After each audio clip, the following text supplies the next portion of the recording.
Ito ang dahilan kung bakit galit kay VP Sara ang mga buaya sa ating gobyerno.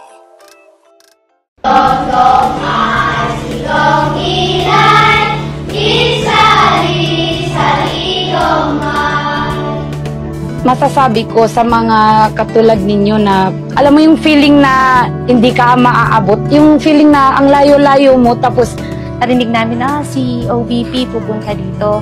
Yung naramdaman namin, wow, okay, meron na naman para sa mga bata. Diyos ang anak ng aming puso sa pagbisita ng pangalawang Pangulo. Kami nagpapasalamat sa biyayang natanggap.